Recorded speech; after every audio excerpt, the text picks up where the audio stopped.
I'm Cape Joel, and this is Comic Smack, your weekly, daily, all the time, anytime comic book show where I give you your fix of everything you need to know from the world of comic books and superheroes. And on today's show, we are taking a closer look at Aquaman issues number 13 and number 14. Can Arthur Curry clear his name to the American government, or will the Justice League be forced to stop him first? Let's hop on in and find out what happens next, shall we? Okay then, so picking up from where the last issue left off, the nations of Atlantis and America are at war. And you just know it was only a matter of time before Aquaman's buddies on the Justice League decided to take an interest in these events. They've come to Atlantis to deal with him, deal in finger quotes, because for once in a nice refreshing twist in comics, they actually talk these issues out instead of hitting one another. In fact, Aquaman is genuinely excited to see the Justice League here, and really, why shouldn't he be? Batman is the greatest detective on Earth. He could totally find some evidence that proves N.E.M.O is the one puppeteering this war. And I mean, Superman, geez, what can you say about him? Dude's a frickin' American icon. Surely if he went to the US government and explained what was going on, he could probably negotiate a ceasefire, or at the very least buy Arthur more time. For the first time in a long time, it actually looks like things are beginning to look up at Atlantis. Unfortunately, things aren't looking up for Mira. She's still beating herself up right now, believing that she's the cause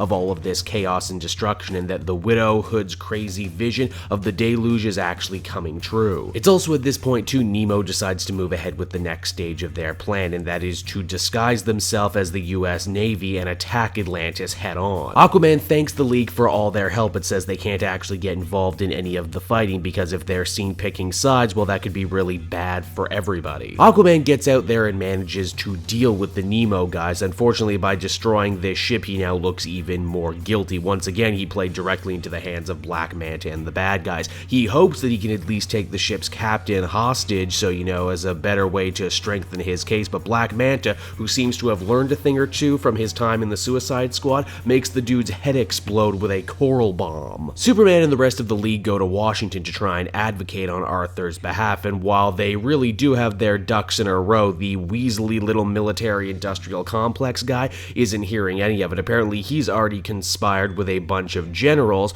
to continue this war with Atlantis. Why? Because they're already getting ready with their counteroffensive, that being their brand new super weapon, the Aquamarines. And as issue number 14 starts, we are introduced to the Aquamarines, a SEAL Team 6 group of Black Ops soldiers infused with DNA from sea life to make them the perfect aquatic assassins. Wow, at first I thought these dudes were just spliced with street shark DNA, but now I see there's a bunch of different animals they're drawing upon. The hits just keep on coming, not only for Aquaman, but for his friends too. Y'all remember Joe, the British Navy officer who's been helping out Aquaman and Mira? Turns out the N.E.M.O guy who was killed in the previous issue, yeah, that was her dad. She's not mad at Aquaman or anything, but Aquaman's generals and advisors are most certainly mad at him right now. They think he's being completely ineffectual and rolling over for the surface that's attacking them. Oh, but they won't be mad for long though, because the Aquamarines show up and kill at least half of these people. God damn, they are pulling no punches in these last two issues. Aquaman is a tough sea cookie, but this is a really unfair fight with multiple combatants against one. In fact, the only reason Arthur's able to pull out a W in this match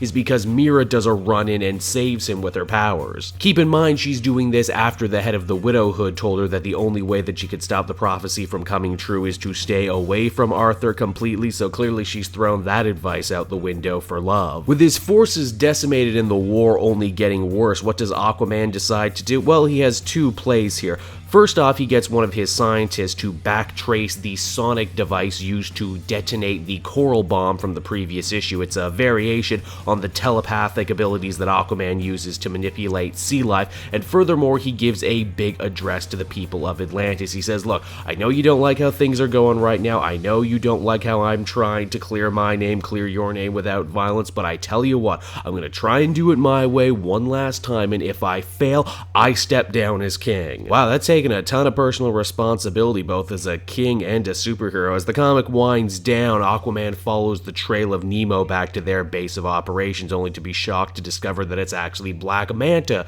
who was running the show all along. You'll remember Aquaman was very merciful to Black Manta in their last meeting, and you get the feeling he might not be nearly as merciful this time around. Aquaman number 13 and number 14 do a good job continuing this deluge storyline. It's funny, you know, when this whole Dan Abnett thing started, Aquaman man was making a solid effort of trying to, find balance in his life, get a queen regent to run Atlantis while he concentrated on his home life and his superhero life. And now, because of everything that's going on, he's made, small compromise after small compromise, and now he's right back to juggling everything like he was before. It was great to see the Justice League stop by for a short cameo. I'm a big fan of heroes not being afraid to ask for help, especially in a universe so big and interconnected like the DC universe. Mira has a great side plot going through all of this too. I like the idea that she may very well have done the wrong thing, but for the totally right reasons. Overall, I would give this one a very good 8 out of 10. This continues to be a solid, consistent book. Hey everyone, thanks so much for watching my newest video. I hope you enjoyed it, and while you're here, why not check out another video I have on offer? Or maybe if you're feeling in a supportive mood, you want to like or subscribe. And if you want to support the creation of more videos just like this one, then please by all means check out the Cape Joel Patreon. A little bit goes a very long way, and I will see you all next time.